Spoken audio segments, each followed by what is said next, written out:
Wherever 2 or 3 are gathered in my name, I am there in their midst. Wherever 2 or 3 are gathered in my name, I am there in their midst. Wherever. Wherever. Now, years ago, when I was working on the project that became my Doctor of Ministry degree, we spent a lot of time at this church sending out questionnaires on Sunday morning in the form of inserts. How many of you remember that?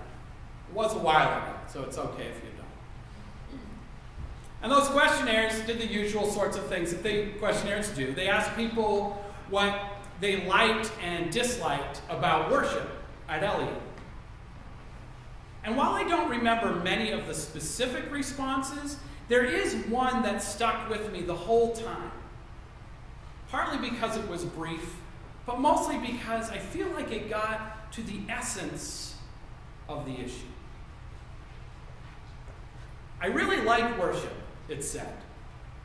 It is run like a meeting. I really like worship because it is run like a meeting. Now, the idea that worship would in any way resemble something as mundane as a meeting would, in some traditions, be considered a bit of a disaster. But in our tradition, that isn't really the case.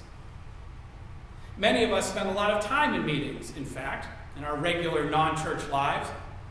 And there are meetings that we hate, of course, but the analogy is a good one. Because a good meeting makes progress and brings with it a distinct ritual, series of steps, an agenda that gets us from the beginning of the meeting to the end of the meeting and tells the story of why we are there in the first place. So the similarity of Congregationalist worship to a meeting is in fact intentional, both because of its clarity of structure and because of its obvious connection to the way we live the rest of our lives. The structure of a meeting is frequently a simple one, an adaptable one. It is common enough that some of us experience it in its basic outline every day. We need a little bit of the Spirit to get through and govern all our days. So our worship meetings help us to practice what we can do in other meetings. Which is to say that our life here in church is not meant to separate us from the rest of life as much as to carry the spirit of this time and place to similar but less obvious spiritual settings. After all, wherever 2 or 3 gather, there is some sort of spirit between us. Yes, in our reading today from Matthew, we're talking about Jesus and we're talking about God. But whenever people gather in peace, regardless of their theology, it is holy in some way. And when we remember this, our experience of the moment and each other and of life itself is enhanced. Now, given this dynamic, not all meetings actually look like meetings, do they? At least in the business sense.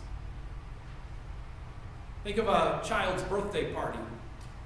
We just hosted one at the house, and I can assure you that while it isn't always evident, there is a structure to it. There is cleaning up to do, of course, both before and especially after. And there is food and cake to plan, while keeping in mind who is attending and what their needs and their preferences might be.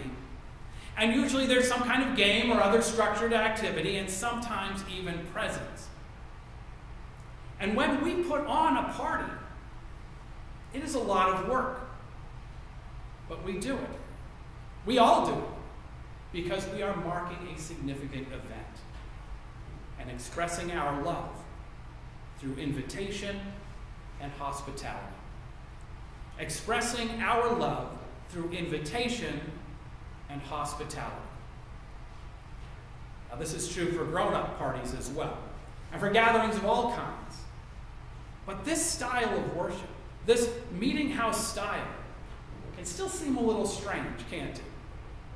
People from other traditions sometimes note that we aren't transported in worship to a different, separate, special place. Everything from the clear glass windows, so we can watch the traffic go by, to the lack of incense, to the use of the piano or ukuleles, to the casual dress code may indicate a newness or a casual lack of concern for tradition or for the mystery of faith. But we know that it is the tradition. It is the tradition. Calvin tells us that the finite cannot contain the infinite. The finite cannot contain the infinite, so we do not look for the divine in things, but in the spaces between things instead, in relationships, in each other. The way we worship and the way we gather at other times worshipfully is meant to convey the notion that the divine doesn't merely exist away from us in some special place that is different or magical, but instead exists among us, lives among us, and within us, and can be revealed in the practice of coming together, of gathering and gatherings. Now, while the particulars of the theology behind this idea change over time, we don't make good Calvinists in other ways. While the particulars of this theology change, for those churches descended from the Puritans, it has, in fact, always been that way. In our reading today, Heather Peterson observes that the Puritans were first of all pragmatists.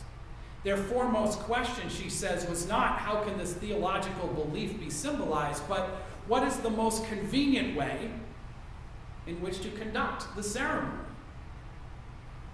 Which is to say that from the beginning, the question in churches like ours was about how to run a good meeting, how to host a great party, how to bring people together in their truest, holiest, least anxious form. For when we strive to build that city upon a hill, the primary goal is to learn to live with each other and to learn to live with God. This may seem pretty basic to all of us. But today, this idea of running a good and holy, worshipful meeting is itself a subversive idea. In a way, it seems mundane, even boring, to run a good meeting. But it's not. In government and elsewhere now, some of our leaders have become incapable of the good meeting. And that attitude of defensive superiority is pretty hard to miss in our lives. And we, too, are meant to participate in this argument, this defensive superiority. The powerful keep their power by creating divisions where there do not need to be divisions. And right now, they are doing a pretty good job of dividing. The stakes are high, of course, on the world stage, just as they are in our towns and in our homes. However, as the good meeting appears difficult to achieve, it falls to those who have made it a practice, to keep that tradition alive for the future. And that is why it is still worth remembering those words of John Winthrop, first spoken back in 1630. Now, the only way, he says, to avoid this shipwreck and to provide for our posterity is to follow the counsel of Micah, to do justly, to love mercy, to walk humbly with our God. For this end, we must be knit together in this work as one.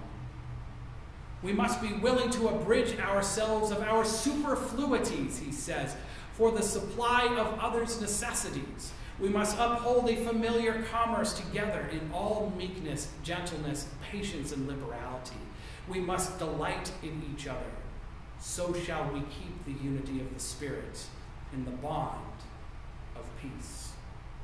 So shall we keep the unity of the Spirit in the bond of peace. So now we will prepare ourselves for communion. Serve seated, as Heather Peterson tells us, because a meal is a meal. Just as later today we will gather once again and sit together for some bread and wine, but mostly for beef and beans in the form of prize-winning chili. And as we do, let us strive to keep all our gatherings holy, peaceful, kind, and just. Amen.